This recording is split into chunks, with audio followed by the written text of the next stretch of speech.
Is the United States at war with ISIS? It sure sounds from the president's speech that we are. I think that's the wrong terminology. What we are doing is engaging in a very significant counterterrorism operation. And it's going to go on for some period of time. If somebody wants to think about it as being a war with ISIL, they can do so, but the fact is it's a major counterterrorism operation that will have many different moving parts. That was Secretary of State John Kerry yesterday to Elise Labott. He sure stirred up plenty of criticism by refusing to say the U.S. is at war with ISIS. And today the Obama administration desperately trying to talk itself out of that mess. Make no mistake, we know we are at war with ISIL in the same way we are at war and continue to be at war with Al-Qaeda and its affiliates. The United States is at war with ISIL in the same way that we are at war with Al-Qaeda and its Al-Qaeda affiliates all around the globe. And former Congressman Allen West joins us. Good evening, sir. And what's the problem? What do you think is the problem that Secretary of State John Kerry didn't want to use the word war? And now today, of course, everyone's trying to do the two-step to pretend. Now they're saying it is war. Good evening, Greta. And I think the problem is they have a serious issue understanding that words have meaning when it comes to military operations, tactics, and terminology. When you talk about degrading, that means a specific capability or capacity of an enemy. When you talk about destroying, that means you completely eliminate that threat.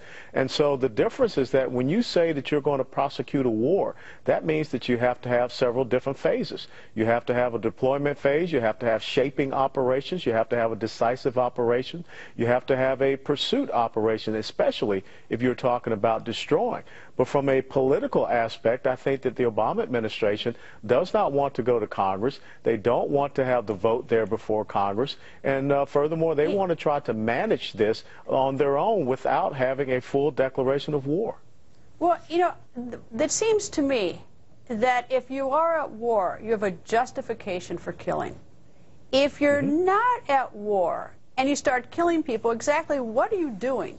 And when people have made a statement that they're trying to kill you, and ISIS has, you know, it seems really obvious that they're at war with us. And if we're not going to rise the level of calling it war, what do we just sort of like managing it like you manage a grocery store or something? I mean, what are we doing? Well, you're exactly right. And consider what happened on December the 7th of 1941 at Pearl Harbor. You know, we realized that Japan had declared war on us, and we in turn declared war on them. We did not sit back and say, well, we're going to try to find the pilots who dropped the bombs on Battleship Row and bring the pilots to justice. So when you talk about a counterterrorism operation or a counterterrorism strategy, we just learned today that the CIA has said that ISIS is now anywhere from 20,000 to 31,500 members. That's an army. That's the equivalent of almost 3 combat infantry divisions in the United States military. That's not a counterterrorism operation. You have to go to war in order to be able to defeat that enemy and destroy that enemy. And furthermore, you can't do it from 30,000 feet with just air power.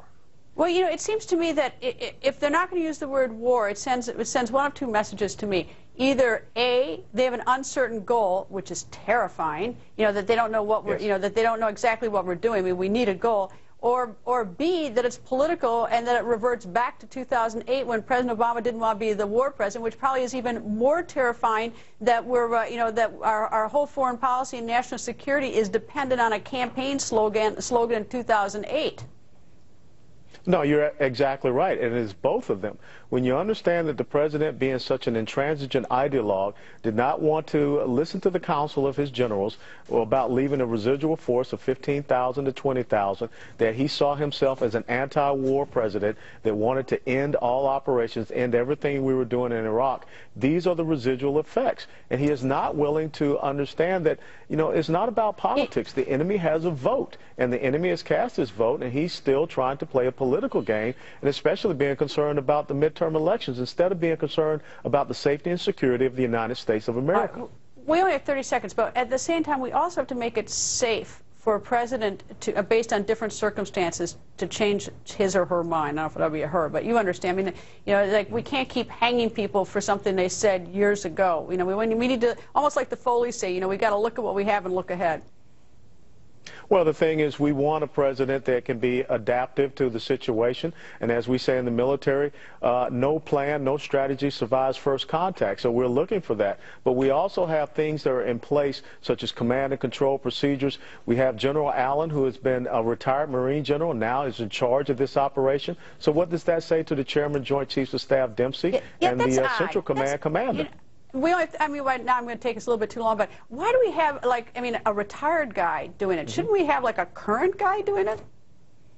Well, yes, you have that command and control structure. And so what is it? What is the operational control of this counterterrorism or this war that you're having? You have a chairman of Joint Chiefs. You have a Central Command combatant commander. So now you have interjected someone, a retired general. What's his place in this, and who reports to him? Congressman, thank you, sir. Thank you so much, Greta.